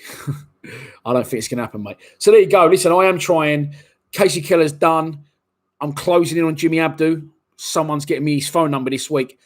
If I get a direct line to someone, a phone number, it's rare they say no. Should I tell you the really big one? I don't know if I should. So again, if I'm not doing something, if you don't see a video out or me on social media, and that's because I'm just sifting, trying to find people. So it's possible, and I'm not saying it's going to happen, it's possible that we could be getting, me and Brian Horn could be driving up to Buckinghamshire and getting John Doherty. Yeah, he's getting on now, and but Brian Horn said he's still good character. He's a good character. He just talks for fun. So Horny's trying to sort it out so we can go up, pick him up, take him to a golf club, and have a good chat with John Doherty. I'm not being horrible. Obviously, he's over 80 now, so it'd be good to. It would be brilliant to speak to him. Obviously, before unfortunately one day it never does happen. So that'd be good. So yeah, but definitely Abdu's. I'm closing in on Morrison. I'm still trying. Byron Webster's messaging me all the time saying I'm on him. I'm on him. I'm still on him. So hopefully we'll get that one over the line. But they are coming thick and fast still. I love doing these Lions Lounges, and long may they continue. Someone else just said. Someone just put that's not what he does. George Graham, that'd be good. Be a good one. Someone said a name back there, and I'm just trying to go back because there was a little bit of news on one of those names. I can't find it now. It's not what he does. Lewis Hardley, they've blocked your comment there because you said Tim Cahill was up his own arse. So I've got to approve that, and I have approved it. So make it up what you will. Oh, Paul Worsall says the Beckham, Darren Ward. Tried Ward, got Ward. This was before the Lions Lounge lockdown days. This was normal Lions Lounge. Don't forget, by the way, some people ask for players. If you haven't seen them on Lions Lounge lockdown, like Ian Dawes, like Tony Cascarino, like Terry Hurlock, like Razor Ruddock, I have done all those players, by the way, but not in the lockdown form. I did them when I met them, did them in person. I'm not as good. I wasn't as good then as I am now. I'm not blowing my own trumpet. I wasn't as experienced then as I am now. So I've improved at interviewing people. So they last obviously a lot longer now. So, if you haven't seen them ones, they're not on Lions Lounge Lockdown, but they are on the Lions Lounge list on another playlist I've got on YouTube. So they're all there. Teddy Sheringham comes so close. Brian Horn asked me to get Teddy Sheringham, play golf with Teddy Sheringham, and try and get Teddy on board. But he's a little bit apprehensive, so it might happen. Alex Smithson said Alan Dunn asked Alan Dunn before, he didn't fancy it. Johnny Kelly, Dennis Wise. Haven't made contact with Dennis Wise. Haven't been able to get his number. But there you go. Who's Richard? Bill KP says, I know Richard. It'll be funny to get him on here. Dougie Alder, left winger legend. Yes. Doug Alder, people have been tagging him on Facebook, tagging him and Lions TV on Facebook. So I will get him on, but I might let Pete do that one and put him out in black and white or something. Don't know, a little idea I had. No, I don't think Dennis Wise would come on. Steve Claridge is a bit of a helmet, to be honest. Great player for us, but I just don't like him. I listened to him on the Acton Mill podcast. Thought he come across as a bit of a weirdo, and I've been on the Under the Kosh not Under the Kosh. Fuck me, years ago now. What's it called? Bullard's old one, the Magic Sponge. Didn't like him.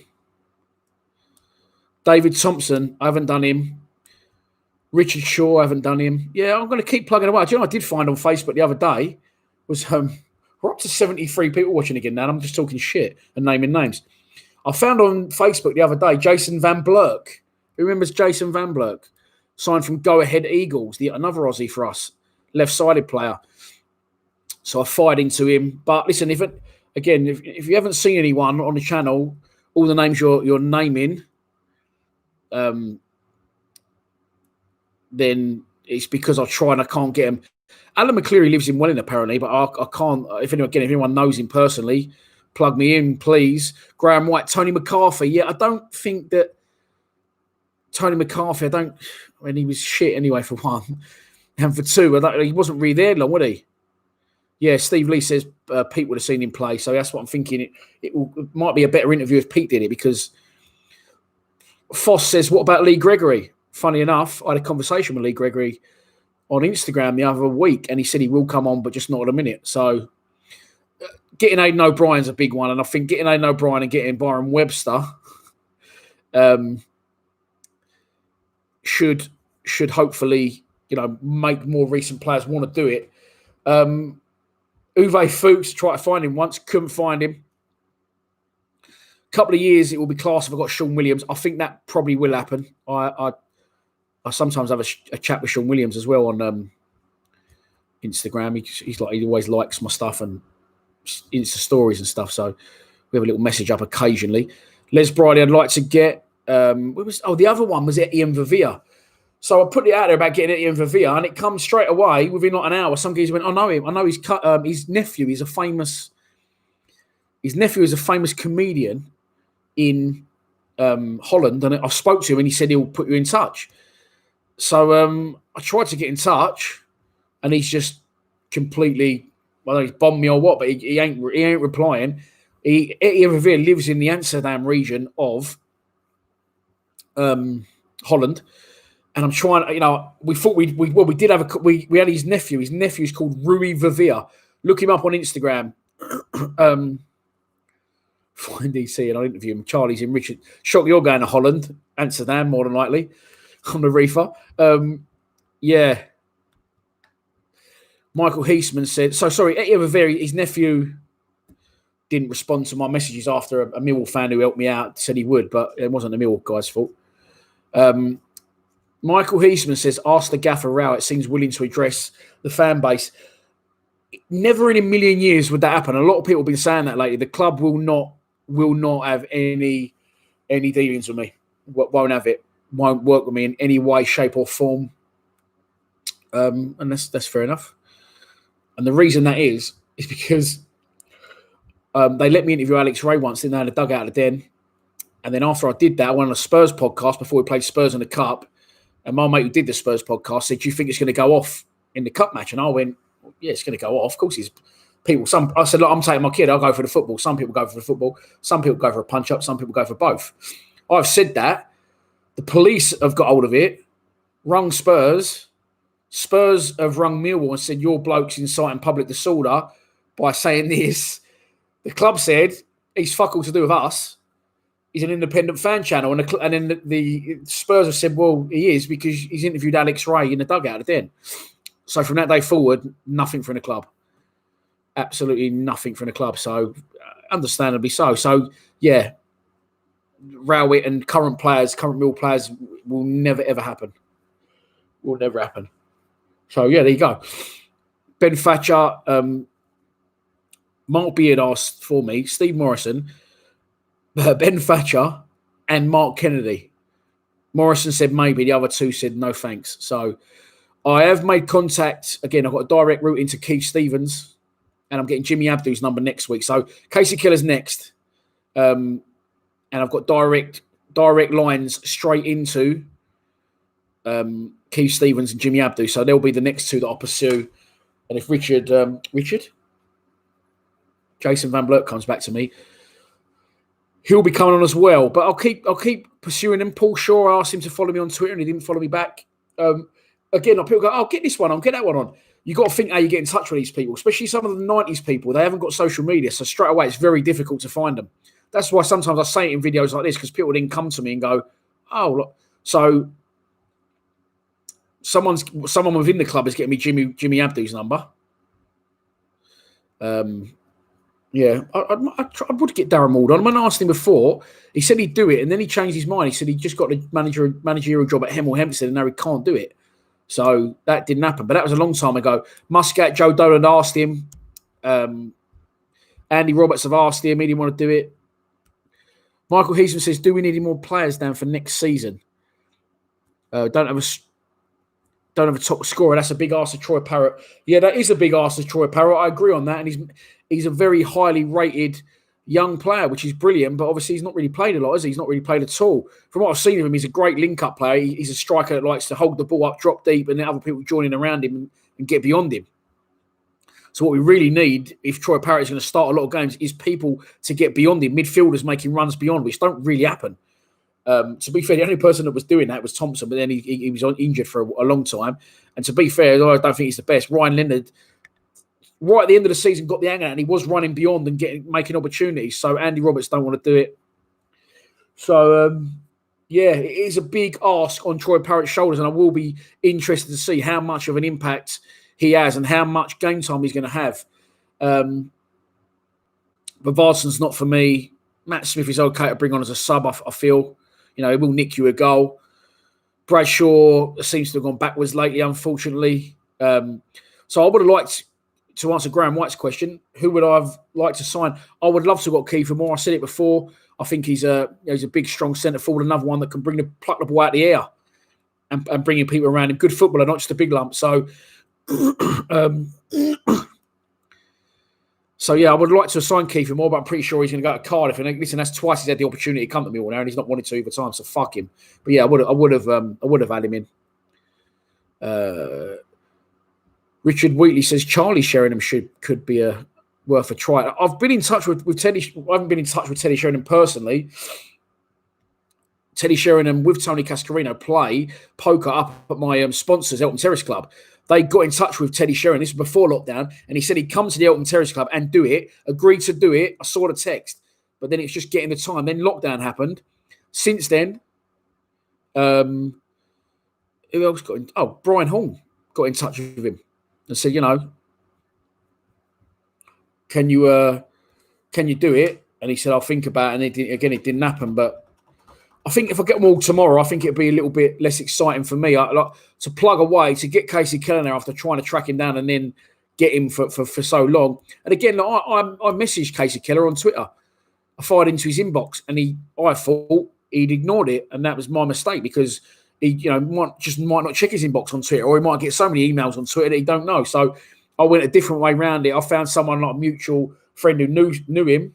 I asked Tony Warner, because Tony Warner knows a guy called something on Twitter, and Tony Warner's good mates with this geezer. And I saw Casey Keller talking with this bloke on Twitter, because this guy's quite a famous sports dude or whatever. I don't know what he is, but anyway, I went that way around, and then it's got done. I got Bosch, got Casey Keller's phone number this morning.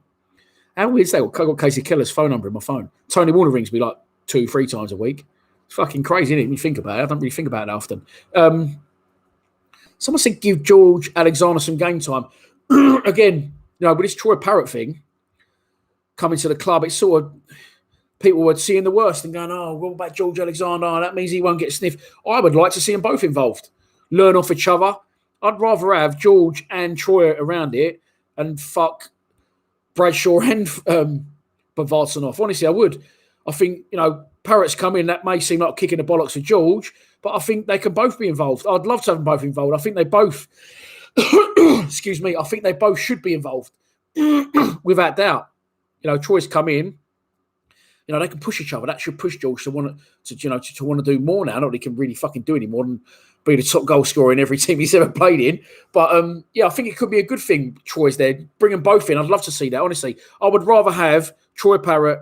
I'd have Matt Smith there as a sub, and then I suppose you'd have Bradshaw, and then Troy Parrott and George. They'd be my four strikers. And get rid of Bob Varson. But I don't think it'll happen, unfortunately.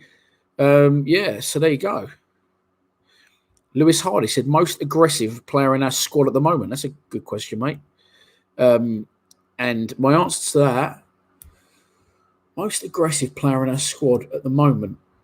We haven't really got like a nut job, have we? It's a good question. Well done. I'll probably say, again, Sean Hutchinson's a hard player, but I know he's quite a quiet character. I would say Malumbi. I know he's gone back now, but I'll probably say Malumbi. Yeah. Graham White says, do I think Malumbi had come back? Well, Malumbi did. If you saw my roundup show, Jason Malumbi come out and said, he won't sit around playing shit games in under 23. So, yes. Well, sorry, I just read another question. I forgot your question.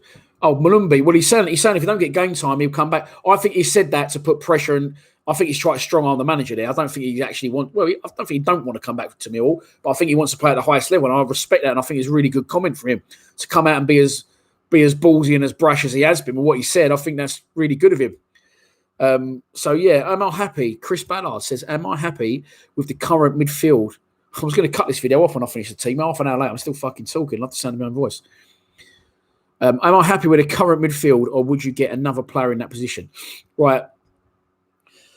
Jason Malumbi got an opportunity last year of a run of 20 games. All footballers, you have to sort of give a run of 20 games. If a player comes in young, fresh, like Billy Mitchell, and he plays, a few games here and there, comes on as a sub here and there, it's not enough for you to see what these players are capable of. So I wouldn't bring Malumbi back unless we can buy him. Then I'll be tempted because I'd have him to mould into the Sean Williams replace all of the different types of players replacement eventually.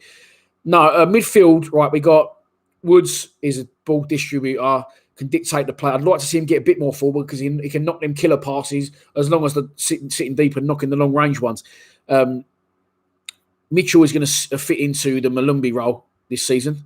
I'm happy with that, and I know Billy will do that job well. Trust me, once he gets given a run of games, which Gary Rowett said he will get this year, he'll be flying. So Mitchell and Woods there. Sean Williams will be an old head in there now, an experienced player. He's going to mould into the coaching role. So happy with Williams there to be sort of Woods' cover for a bit of experience. I think he will play a little bit. I still think he'll play a lot of games, Williams, but he'll play a little bit less. Then you got Leonard and Thompson. I'm not sure Gary Rowett really rates Thompson. I don't know.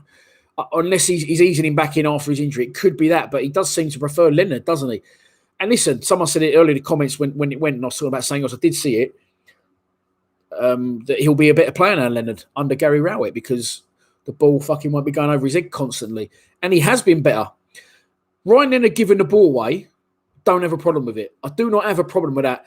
If you look at Hull, he gave the ball away 2-3 times, but he scored an absolute weldy. He made some very important blocks, and he nearly scored a second goal when he made a late run into the box, and the keeper saved it from a Bradshaw pass.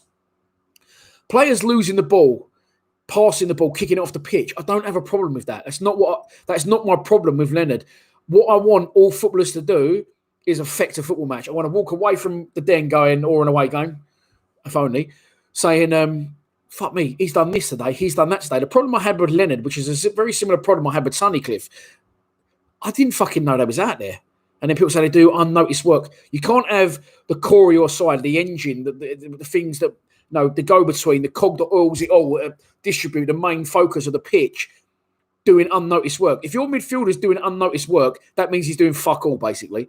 And it used to drive me mad when people say that. I've actually got angry talking about it. But, it's not for me. But Leonard, he has improved under Rowett. You can't deny that. And he has affected games. He has got into good positions. The one he missed against Derby, all right, probably should have scored. But again, he gets into good positions. And I walked away from the game going, okay, Ryan will give the ball away 2 or 3 times. But he did this, he did that, he did that, he did that. Giving the ball away is not a problem for me. They're trying to do the right things at least. They're getting on the ball at least. Too many people last season, not last season, the season before, were too quick, run up the pitch, stop, 2-yard pass, because they're shirking their responsibilities. The prophet says they can't go missing centre half. So I've gone into a bit of a rant there, sorry, but there you go. Graham White said, do we need Thomas TDI after all I've just said? I'm sorry, but Leonard is dog shit. Well, mate, don't be sorry. That's your opinion. You're entitled to it. And I he's not my favourite player in the world. Let's have it right. But he has, and I will reluctantly admit this, he has improved. I don't like to get things wrong with players because if I get things wrong, it looks like I don't know what the fuck I'm talking about. And I like to think with the following I built that one I have and two it's slightly entertaining for you all, and that's why I've built the following I have. So I don't like to be wrong on players. But if I am wrong and things do improve, I'll admit I'm wrong. I'll hold my hands up. Hold my hands up to that one. That was a one-off. Goalkeepers. Do we need cover as a goalkeeper? So the problem we've had is Frank Fielding. I really rate Frank Fielding when he comes to the club. Obviously, he was number one. He came in before Bulkowski. Constantly injured. Constantly getting injury setback after injury setback. So he can't rely on Fielding, unfortunately. Not until he can prove his fitness. I mean, he's not even playing games and he's getting injured. He's getting injured in training and stuff now. Broken wrist. Popped his quad, didn't he? The first game of the season, last season at home to Preston when we won 1-0. Bulkowski, love him. Unbelievable shot stopper. Our player of the season. Bart is an out-and-out shot stopper. That is what it is. But that's fine. I don't mind that. I don't care if a keeper can't use his feet, which Bart can't, by the way. And he knows he can't because every time he comes to it, he just goes, fuck off, and levels it down the pitch. So I'm fine with that. I'm absolutely fine with it, just being a shot stopper. But he don't look the most mobile which he pulls some unbelievable saves. So that might sound like a stupid comment. But you can see he's a little bit like they have to keep oiling him up, stick some WD filter on him because he is seizing up at times. So Bart, despite what I've said there in his appearance, he sometimes looks a little bit laboured, looks a little bit achy and leggy. He's got through a whole season there, so he obviously maybe isn't. But again, you think he's 33 years old now. So yes, we need backup for him. Luke Steele's gone back, and I don't think he's going to be coming back. 2 loan spells. Obviously, remember Luke Steele went back once, and then when Fielding come back, then Fielding got injured in training, so then Luke Steele come back. I know someone that knows Luke Steele personally, good mate of his, and Luke Steele doesn't want to be down south. He's got a young family up north, which is fair enough. So I don't think he'll be coming back. The only other option at the club, of course, is Ryan Sanford. Again, would they trust him to do a job? I don't think they try. I mean, I haven't seen enough of Sanford. He's not the biggest of goalkeepers in stature. From what I've seen of him in the under-23s, he's done a good job. But again, under-23s. I don't think the club will trust Sanford with it if something was to happen to Bart. So on that basis, again, it's a difficult situation. We've got another goalkeeper, actually, called Joe something, younger goalkeeper. Obviously, he's not ready yet because he's only young. But I think he's like an under-something... an under-18s England goalkeeper, Joe something, I can't think of his name. Joe Wright, it might be. So, yeah, in short story, fucking very long, we need another goalkeeper. But who are you going to get? And you got to pay. You got Fielding now, who you can't trust to stay fit, and you don't trust Sanford with it. So now you got to get another goalkeeper in, and another goalkeeper's wages. Yeah, there you go. The prophet says he must offload Scalak. Tony Craig could have been the hardest left backs, couldn't he? He wouldn't have got any in front of Thatcher, but it could have been named. Anyway, the prophet says he must offload Scalak. It's imperative. I don't like that word. Imperative. It's of paramount importance. That is what it is. Nothing against Scalak. Who the fuck's going to want him? 16 grand a week, the highest paid player at the club, allegedly. I don't know anything that's fact. Driving around in a dirty big red Ferrari. Actually, I think when Neil Harris was manager, I think Harris said to him, for fuck's sake, don't bring that to the ground. Like, you bring a different car to the ground. You can bring it to training, but don't bring that Ferrari to the ground. Because obviously he's not doing it on the fucking pitch. But who's going to want him? I can't see who the fuck's going to want him. Honestly, I can't see who's going to want him. I think Harris signed him on a 2-year deal. And when he came, he actually said, we wanted him over Ben Marshall. We couldn't get Ben Marshall at first, so we went with Scalak. Fuck me, both of them turned absolute dog shit, didn't they? But Ben Marshall was a good player, but I don't know, what the fuck happened to him? So, what was I saying? Yeah, Scalak, surely he's going to sit out his contract, because if he does get another contract, it ain't going to be 16 grand a week, and I think it'll probably be back in the Czech Republic or somewhere along those lines, somewhere in Eastern Europe. No League One club's going to pay 16 grand. He ain't going to get in any Championship club when he can't get in our club.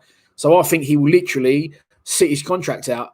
Yeah, it's a worry. It's fucking a lot of dough. I mean, Neil Harris, some horrific signings from Harris. Horrific. Ryan Leonard, our all-time fucking top, our all-time biggest transfer. £1.5 million. I mean, I know it's peanuts in this day and age in football, but that's a lot of money to Millwall. Who else? Who was just talking about? Scalak. Shit. For me, John Daddy Bavarsson. Awful. But at the same time, Harris has done some fucking brilliant signings. Jake Cooper, 400 grand, probably worth about £8 million now. Sean Hutchinson, free transfer. Them two have been a pivotal part of our squad for 2-3 seasons now. Our core of our centre defence.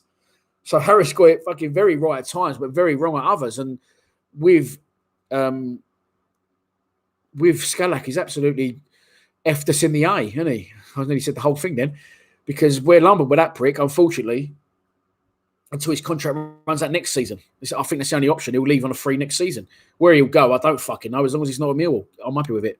Richard Wheatley, Tony Craig is at Crawley, and you should get a Lions Lounge with him. Tony Craig lives at the end of my road. I see him sometimes out and about, not for a long time. Like, literally, I see him in fucking Sainsbury's and stuff. Do you know what I mean? But I know his brother, Lee. I used to play with Lee. Lee, by the way, was a fucking very good player. Better than Tony. A lot better looking than Tony as well. Sorry. No offense to Tony Craig, but he's not he has got a face only a mother could love. Lee Craig's actually a really good looking geezer. Was the higher rated player when I was kids. Actually got sold for some money when he was a kid like that, to a team. So I used to play with Lee, great player, but trying to get in touch with him at the minute to try and get Tony Craig on board. That was before he signed for Crawley. So I am trying to make a mate of mine, or someone I used to work with when I was roofing. He's really good mates with Lee, and I've texted him twice and asked for his number, and he ain't give it to me. So either Lee's gone, don't give him my number because my brother don't want to do it, or the other geezer's just being a prick. But there you go. Right, listen. That's an hour and 40 fucking minutes. Jesus Christ. So,